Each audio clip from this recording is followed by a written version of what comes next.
à toutes, j'espère que vous allez bien. Alors, cette semaine, comme promis, j'avais envie de revenir sur le live que j'avais animé la semaine dernière pour la communauté des mamans de Just for Mum, autour d'un sujet d'ailleurs qui revient assez souvent dans les accompagnements que je fais auprès des femmes et qui est la question de comment est-ce qu'on fait pour garder une routine pendant les vacances. Et en fait, plus j'y réfléchis et plus je me dis que ce n'est pas la vraie question finalement qu'il faut se poser, c'est plutôt de se dire, OK, comment je peux continuer à prendre soin de moi pendant que mon quotidien va changer. Parce qu'en fait, au fond, euh, les vacances, elles viennent souvent bousculer un peu nos repères parce que les horaires changent, les enfants sont plus présents, parfois au présent. Parfois, on est évidemment content de les retrouver, mais on est aussi content qu'ils aillent se coucher. On dort différemment, on mange différemment, on voyage parfois, et finalement, très vite, on a l'impression que tout ce qui nous faisait du bien, surtout si on avait peiné à le mettre en place et à créer de l'espace pour ça dans notre vie, disparaît. Et en fait, aujourd'hui, j'aimerais partager avec vous 5 idées qui me semblent essentielles finalement pour vivre cette période-là avec plus de sérénité, sans se dire que petit à petit, tout va être balancé de côté et qu'il va falloir ramer à la rentrée pour remettre en place tout ce qui était important pour nous, ce qui nous faisait du bien dans le quotidien. Et donc, la première idée que j'avais envie d'évoquer avec vous, c'est le fait que les vacances ne sont pas une parenthèse. Parce qu'on a tendance à justement mettre entre parenthèses tout ce qu'on avait mis en place. Donc, j'en sais rien, si c'est des séances de sport, si c'est un moment pour toi, si c'est une marche, si c'est un temps de lecture, si c'est tout un tas de choses. On se dit, OK, je mets sous cloche pendant les vacances, j'arrête tout, je coupe et je reprendrai à la rentrée. Sauf que, en fait, ce qu'il faut comprendre, c'est que votre vie quotidienne, elle continue pendant les vacances. Elle change d'emballage, mais finalement, elle se poursuit. Et en fait, ce qu'il faut comprendre, c'est que votre bien-être, il doit aussi faire partie de cette nouvelle équation-là. Et donc, moi, je pense que prendre soin de vous, ça ne devrait pas être réservé aux périodes où tout est calé, cadré, organisé, etc.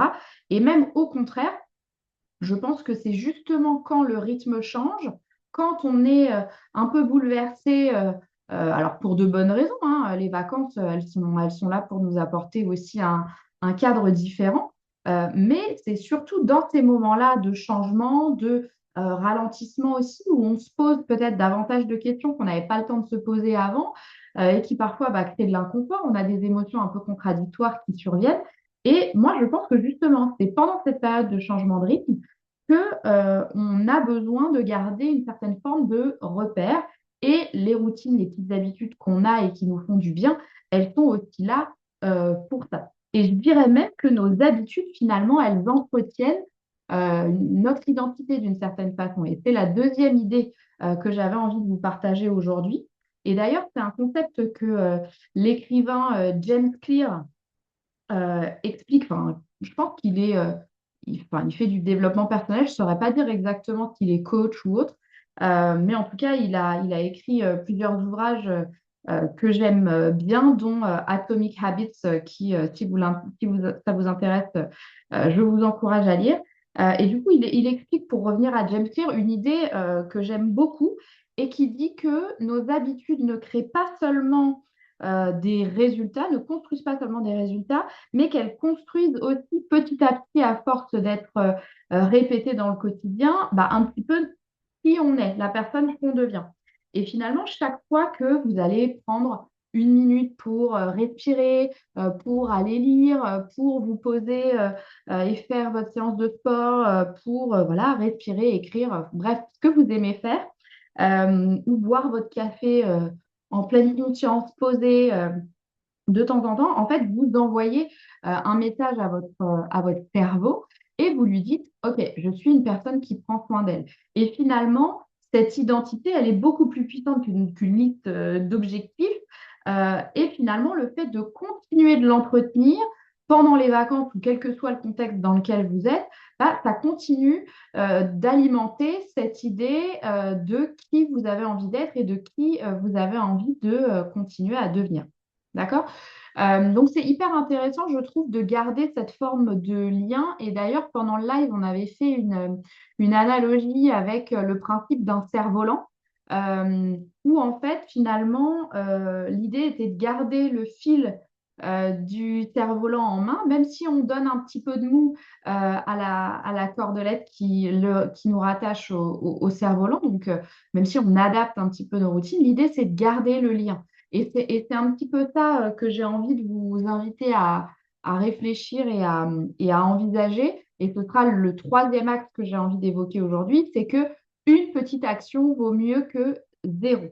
D'accord? C'est probablement l'idée que je répète le plus souvent euh, parce qu'on croit qu'une routine doit être parfaite.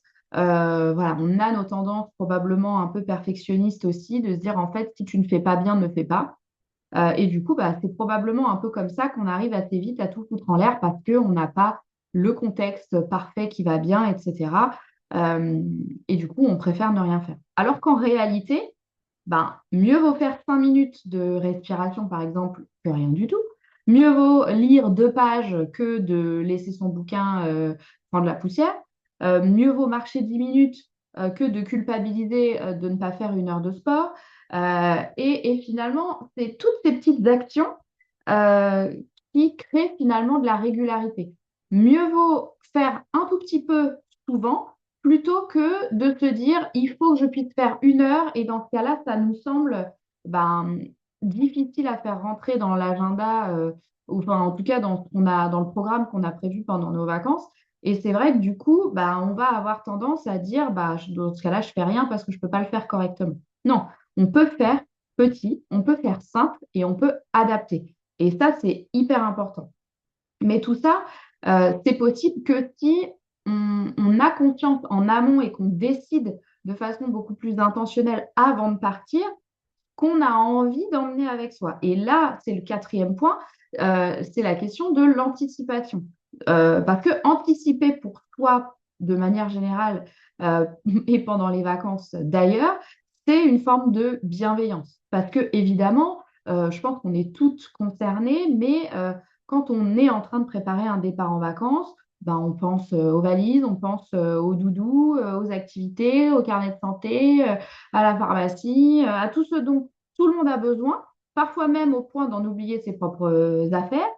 Et puis on sait d'ailleurs que toute cette période avant les départs en vacances, avec le mois de juin qui a été souvent hyper chargé, avec le rythme qui est quand même assez intense, puis derrière tout boucler au boulot avant d'être prête à partir, c'est quand même une période de stress qui est quand même assez élevée. Et c'est vrai que parfois, bah, on en oublie même d'anticiper pour toi ce qu'on aurait envie d'emmener avec nous en vacances. Euh, et du coup, on ne pense pas à nous. On ne pense pas à nous. Et d'ailleurs, je me fais la réflexion justement d'un échange que j'ai eu avec Caroline de Just for Mom, justement, qui me disait qu'elle en était arrivée à partir sans sa propre trousse de toilette à force d'avoir euh, fait les valises des autres et qu'au final, elle s'était retrouvée sans sa propre trousse de toilette. Donc, bref, tout ça pour vous dire qu'on pense à tout le monde, sauf à soi et sauf à ce qui nous ferait du bien à nous pendant les vacances et pas seulement changer d'évier et penser aux fringues de tout le monde.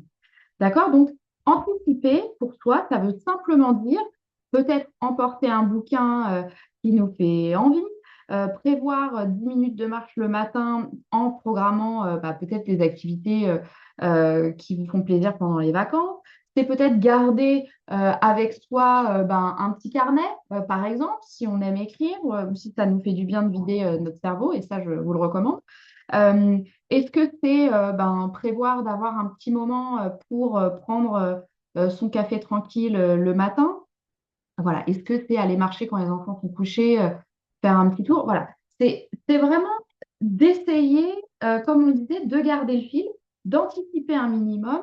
Et l'idée, c'est aussi de se dire que c'est pas des contraintes qu'on va s'ajouter pendant les vacances alors qu'on n'a qu'une envie, c'est qu'on nous foute la paix, c'est finalement conserver des repères. Et ça, je trouve que c'est hyper important Aussi parce que ça veut dire sinon qu'on change l'équation pendant les vacances, mais on ne se met pas forcément dedans. Or là, l'idée, c'est vraiment de se dire, OK, qu'est-ce que j'embarque avec moi?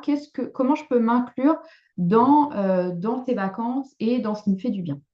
Le cinquième point et dernier que j'avais envie de vous partager, c'est que la régularité compte davantage que la perfection. Alors, on en a déjà plus ou moins parlé, mais c'est vrai qu'on est beaucoup à attendre le moment parfait, le bon timing, la semaine idéale, la bonne orga. Mais bref, pendant ce temps-là, ce qui se passe, c'est que bah, en fait, on commence pas. On ne fait pas, on abandonne dès qu'on sort finalement de la routine. Et en fait, ce qu'il faut comprendre, c'est que la réussite, en fait, c'est pas de tout faire parfaitement, c'est de continuer d'essayer à chaque fois, d'y revenir encore et encore et encore, avec bienveillance bien sûr, jusqu'à ce qu'on finisse par y arriver. C'est pas, j'en sais rien, admettons que la routine que vous mettez en place, c'est d'avoir, je ne sais pas, une séance de sport tous les matins. Bon, bah, peut-être que déjà, si vous arrivez à faire 2 séances dans votre journée, enfin dans votre journée, dans votre semaine, et que vous allez marcher une fois, et ben, peut-être que déjà, c'est très bien.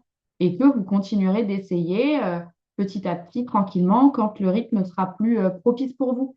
Mais mieux vaut adapter plutôt que supprimer. C'est vraiment cette idée de garder le fil du cerf-volant dans la main et de ne pas le laisser s'envoler. Parce qu'après, évidemment, ça va être galère de le rattraper. Et ce qui est un peu le même principe de, à la rentrée, en fait, on veut tout remettre en place, le monde reprend son cours normal avec tout ce qui va autour. Et du coup, bah, vous sortez les rames et vous galérez à remettre en place ce que vous aviez si difficilement réussi à intégrer dans votre quotidien. Donc, l'idée, c'est de se dire fait est mieux que parfait. Voilà, c'est peut-être le point qu'il faudrait garder en tête. Euh, et je pense que si justement vous aviez peut-être une idée à conserver, c'est de se dire que, en gros, votre routine, elle n'est pas là pour vous enfermer, elle est là pour vous soutenir, peu importe ce qui se passe autour. Donc, moi, ce que je vais vous inviter à faire, c'est de vous, peut-être de choisir pour vous, si vous n'êtes pas encore parti en vacances ou de le prévoir pour les prochaines, juste une petite habitude qui vous fait du bien, qui vous fait envie, et de vous autoriser à l'adapter plutôt que de l'abandonner pendant vos vacances. Et puis de voir un petit peu comment ça se passe pour vous et ce que ça change, surtout dans votre façon de vivre vos vacances. Si jamais cette vidéo vous a parlé, n'hésitez pas à la partager à une personne qui en aurait besoin. Ça peut toujours être utile à la veille des vacances de ne pas s'oublier dans l'équation et de réussir à continuer de se faire du bien. Et si jamais vous souhaitez aller plus loin parce que vous voyez que mettre en place des routines dans votre vie, c'est hyper galère, que vous ne savez pas comment vous faire de la place, que c'est compliqué, que vous lâchez à la moindre occasion, n'hésitez pas à réserver un échange découverte avec moi. C'est gratuit, ça ne vous engage à rien. Vous pouvez aussi vous inscrire à la newsletter qui sort toutes les 2 semaines en général, tous les mardis, enfin tous les 2 mardis. Pareil, c'est gratuit et tout est accessible via les liens que je mettrai évidemment en description. Je vous souhaite à tous un très bel été et puis je vous dis à très vite. Ciao, ciao!